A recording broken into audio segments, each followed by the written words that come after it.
You doing? How you doing? Oh, Yeah, excellent. I have a question for you because I Sure. know you are a donor and you donate to nonprofit organizations. Do you feel appreciated? Do you have relationships, strong relationships with the people that you're donating to? The ones that I donate to is kind of like a mandatory. I expect to.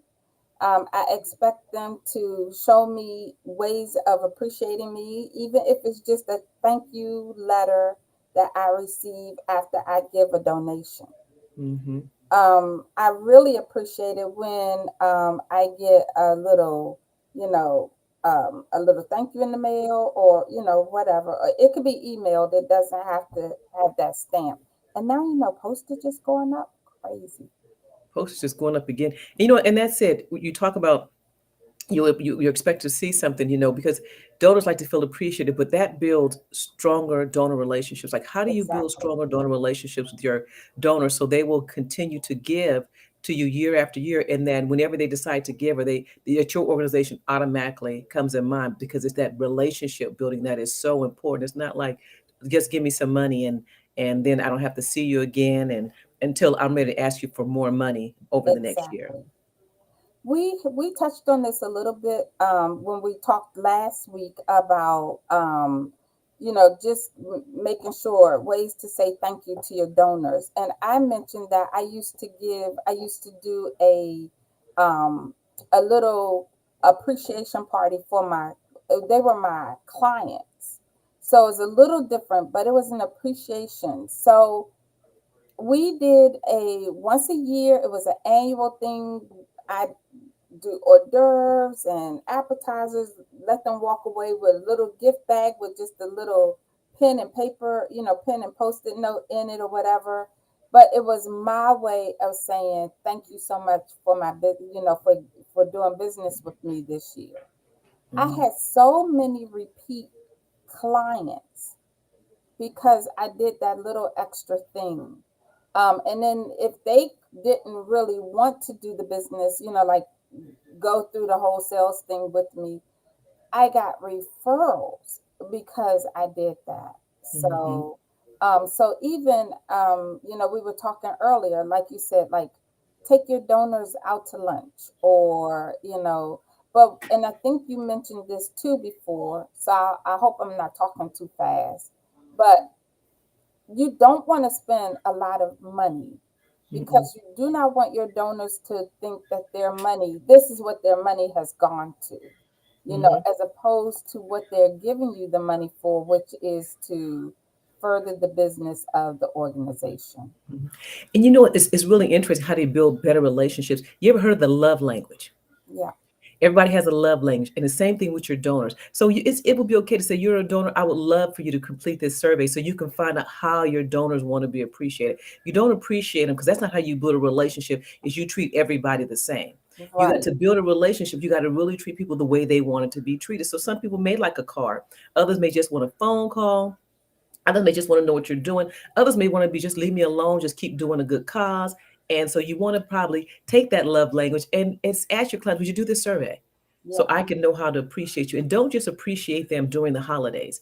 right, If you're so busy, pick out 1 month out of the year that you say, you know what, or these are the time I'm going to appreciate. I'm going to appreciate them during the summer when they're not inundated with a lot of other people saying thank you. Because sometimes when you do it when everybody else is doing it or during the holidays, they're getting the feeling like you're doing it because you want some more money from me. But if you right. just do it, build a relationship like you're calling your best friend, or your best friend are going on a vacation during this time of the year.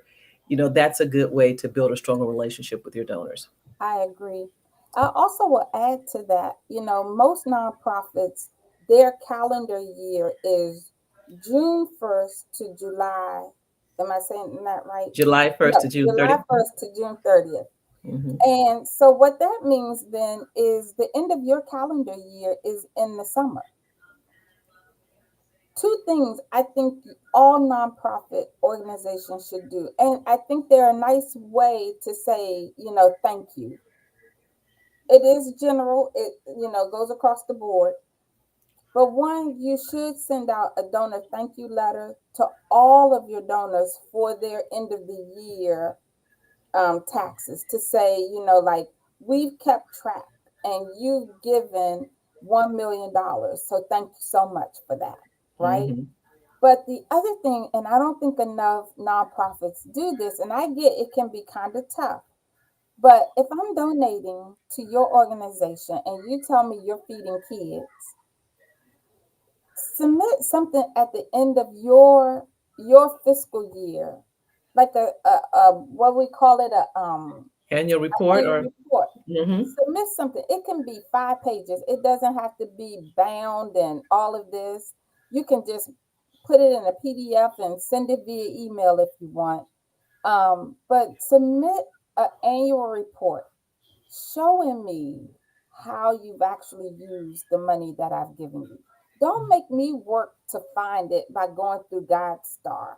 Mhm. Actually, just show me, you know. Mhm. So I think that's a nice way to help donors know, like, oh, this is where my money is going, so they are using it, Mhm. and you can do Yes. it at your convenience. So Yeah. And recognize all the donors for even the smallest little thing, because that small donor, sometimes people say, well, I'm going to do this for my special donors who do recognize them all, because people give out of what they have, right? And like was that they give out of their want. Sometimes the rich people, remember that in the Bible where the rich man came, they just gave a little bit, but that one little poor lady gave just out of her want, and she was more blessed. So you want to be able to bless those that give a little, just build that relationship with them, right?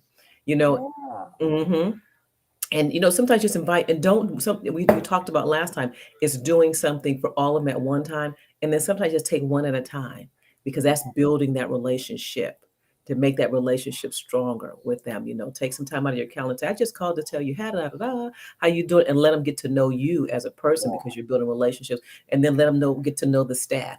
And it's always good too is you can just get a card and have all the staff yeah, send it to them. Let them know that everybody appreciates, not just the CEO or the president, or right. but everybody in the organization appreciates you. Yeah. I mean, one of the things that we as humans, we respond to is kindness. Hmm.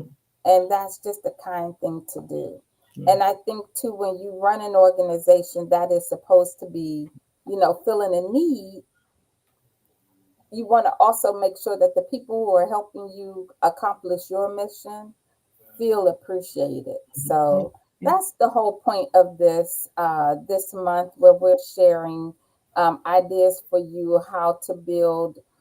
This one is how to build stronger donor relations, and I think that this is some good information here. Hmm.